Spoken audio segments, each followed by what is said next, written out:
BFM Business, journée spéciale Sommet de l'IA. BFM Business présente la grande interview, Edwige Chevrillon. Bonsoir à tous, bienvenue dans la grande interview. Évidemment, on va revenir sur ce sommet de l'IA, sur l'IA, le rôle que ça peut jouer, avec deux invités. L'un qui appartient au public, puisqu'il est le patron de CEA List et du président du réseau Carnot, Alexandre Bounou, qui est déjà en studio avec moi. Bonsoir Alexandre Bounou. Bonsoir. Merci d'être avec nous. Et puis ensuite, c'est Mathieu Courtecuisse, qui est le président fondateur de CIA. Lui, il a coordonné un hackathon, justement, dans le cadre de ce sommet de l'IA. Il nous racontera comment, pourquoi, et surtout, il a un pied aux États-Unis, un pied en France. Est-ce qu'il y a une approche très différente? Alexandre Bounou, d'abord, donc vous, c'est la recherche publique. On verra dans un instant un peu à la diète dans le cadre des difficultés budgétaires de l'État, si on peut dire ça comme ça. Quand vous voyez passer 100 milliards, 109 milliards de fonds privés, vous vous dites, tiens, c'est dommage, j'en aurais bien pris un petit bout. Juste un mot, c'est quoi les laboratoires que vous dirigez donc dans le cadre du CEA ça s'appelle le CEA List. C'est quoi? Et le réseau Carnot, qui fédère tous ces labos de recherche publique, c'est quoi? Alors, le CEA-LIS, c'est un institut qui travaille sur les systèmes numériques intelligents et qui est au sein du CEA, le commissariat à l'énergie atomique. Et nous sommes dans un cadre qui s'appelle donc le réseau Carnot. C'est un label qui est donné par le ministère de la Recherche et l'Enseignement supérieur. On est 39 instituts Carnot avec une particularité. Nous développons la recherche bilatérale, contractuelle avec les industriels. Oui, c'est ça, vous travaillez avec les entreprises en fait. Vous avez 5 programmes et ce système numérique intelligent, donc l'intelligence artificielle, vous travaillez avec les entreprises sur la manière dont elles l'appliquent. Alors, en fait, on va vraiment de très loin, c'est-à-dire on développe des technologies, des fois c'est de la recherche fondamentale, et puis on mature ces technologies au regard, effectivement, des besoins de l'économie et des industriels. Et on travaille avec ces industriels-là pour transférer ces technologies. Donc, on est vraiment le relais entre la recherche publique et puis les usages dans la société, dans l'industrie. Est-ce que vous diriez que la recherche publique, parce qu'on parle très peu de la recherche privée, toutes les stars de l'intelligence artificielle, ce sont évidemment Arthur Mensch, Sam Altman et d'autres. Ils viennent du privé. Ce sont des ingénieurs, des entrepreneurs privés. Vous êtes quoi là-dedans? Alors, effectivement, il faut reconnaître que dans le numérique, il y a quelques années, aujourd'hui, ceux qui donnent le là en termes d'innovation viennent très souvent de l'industrie. Et c'est une réalité. Néanmoins, évidemment, tout ça est issu d'une recherche publique, que ce soit en France, en Europe, aux États-Unis, qui alimente finalement ces visions technologiques qui sont derrière portées par les industriels. Alors, je disais, là, donc c'était la grande annonce, 109 milliards d'investissements privés, donc pas un rond public. Vous travaillez donc dans la recherche publique. En plus, le budget 2025, on l'a suffisamment décortiqué. On sait que vous avez la partie sur la recherche, le ministère de la Recherche va être mise à la diète. Comment est-ce que vous pouvez continuer à travailler dans ces conditions ? Alors, il faut remettre les choses en perspective. Aujourd'hui, moi, en tant que président du réseau Carnot, ça fait un certain nombre de mois que je prêche pour que les industriels investissent dans la recherche et développement. Et je suis plutôt vraiment à dire que les industriels n'investissent pas suffisamment dans la R&D. Et d'ailleurs, en France, on le voit, quand on fait des comparatifs dans les pays de l'OCDE, on n'est pas vraiment dans les premières places. Ça, c'est le premier point.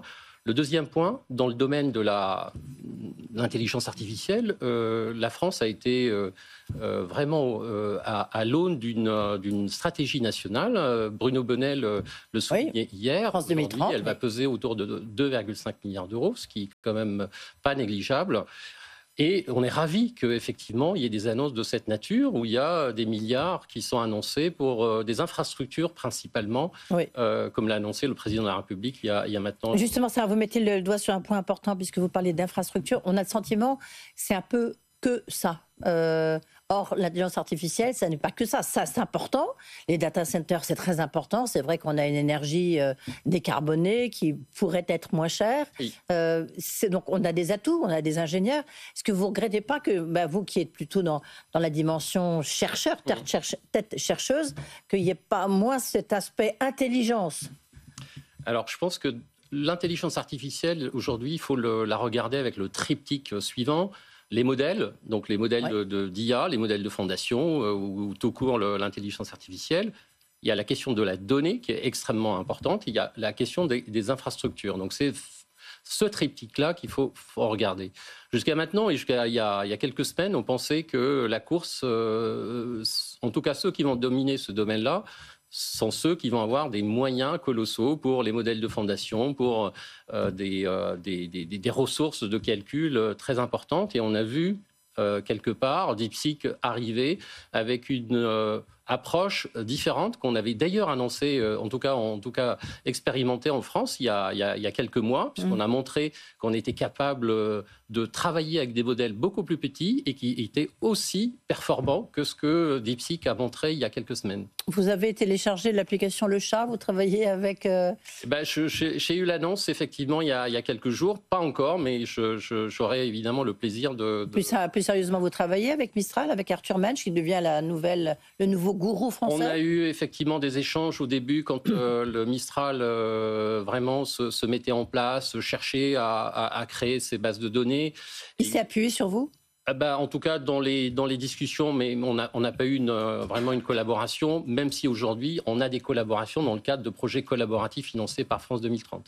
Est-ce qu'il est imaginable qu'en Europe, créer l'équivalent d'NVIDIA pour ne pas dépendre des puces américaines? Parce qu'on voit bien que le chinois DeepSeek, il a complètement chamboulé un peu tout. Les premiers cadres qui existaient dans le développement de l'intelligence artificielle.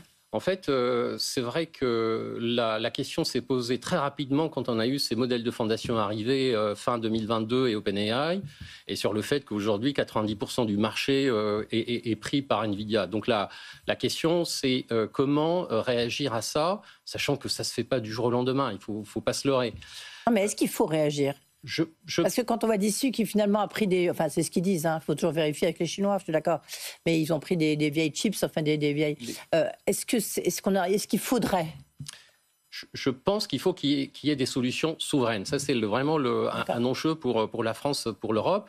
Et on a des approches qui sont des approches aujourd'hui sur lesquelles on travaille, dans le cadre des agences de programme qui ont été annoncées il y a quelques mois entre l'INRIA, le CEA et puis une vingtaine d'équipes en France, pour avoir une voie qui nous paraît la plus judicieuse en termes de spécialisation. Vous avez d'un côté un NVIDIA avec du matériel qui est très générique, qui peut faire beaucoup de choses, mais du coup, ça consomme beaucoup, ça coûte énormément. C'est pas très frugal, puisque c'est la nouvelle expression Exactement. C'est cette approche-là qu'on est en train de mettre en place pour essayer d'avoir une solution souveraine française et européenne. Et on pense qu'il est tout à fait possible d'y arriver.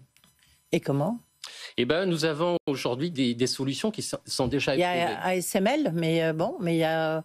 Non, c'est en fait aujourd'hui, vous savez, NVIDIA, c'est ce qu'on appelle un fabless, c'est-à-dire que tout est dans le design. Après, c'est pas la question de la fabrication, elle est aujourd'hui chez Intel, chez TSMC, des grands noms de la microélectronique. Donc, l'enjeu, évidemment, c'est déjà d'avoir des capacités de design d'accélérateurs IA qui soient très différenciants par rapport à l'approche de NVIDIA et qui soient focalisés pour avoir cette notion de frugalité, évidemment. Et puis, on a aussi une approche très versatile dans laquelle on va adresser plutôt des usages, des applications, des architectures de modèles spécifiques que de faire du générique. Juste une question comme ça, en vous écoutant, Alexandre Bounou. Est-ce qu'il y a une approche de l'IA différente en fonction de d'où vous êtes, donc dans le public, dans la recherche publique, ou lorsqu'on est dans le privé, est-ce que vous avez la même approche ou pas? Absolument. Je pense qu'il n'y a pas de différence parce que ce domaine-là, il est loin d'être établi. Alors, j'ai envie de dire à tout le monde, pas de panique, parce qu'on a l'impression que tout le monde réagit avec, je dirais, une certaine forme de stress sur ce que fait les partenaires américains, chinois, etc. sachant qu'aujourd'hui, et je le dis depuis un certain temps maintenant, dans le numérique, on l'a vu, et ça se répète pratiquement à chaque fois, le leadership, c'est très relatif. On peut être leader sur une période et on est renversé par des petits. Donc il faut croire sur le fait qu'on a des solutions aujourd'hui pour être dans la course. Et moi, je suis, je dirais, ravi de l'idée d'un réseau qui en est capable. Est-ce que les entreprises en font suffisamment, vous trouvez, en recherche et développement, dans l'intelligence artificielle? Vous avez entendu Emmanuel Macron dire « soyez patriotes ». Enfin bref, il faut développer l'intelligence artificielle française. Bon. Vous savez, on travaille avec les entreprises françaises depuis une quinzaine d'années dans le domaine de l'IA. On a accompagné Valeo dans le véhicule autonome. C'est de l'IA pour l'autonomie des véhicules. On a accompagné des techniques sur les process. Elles investissent effectivement dans l'IA. La nouveauté, c'est qu'il y a un mastodonte qui s'appelle l'IA générative qui a déboulé en 2022. Et qui fait que, voilà, soit on fait appel à des grands pour implémenter, c'est une bonne chose, soit on investit. Mais là, aujourd'hui, la barrière à l'entrée dans ce domaine-là apparaissait quand même assez élevée.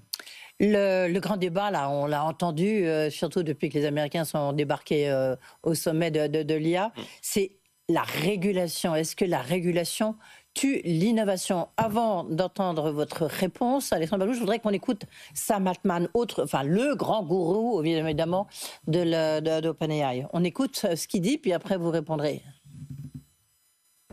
Les Européens peuvent décider de ce qu'ils veulent faire, mais ils ne sont pas obligés de réguler plus. Les Européens doivent se décider sur comment équilibrer le potentiel de l'IA et ses risques. Ce sont les Européens qui doivent se décider sur ça.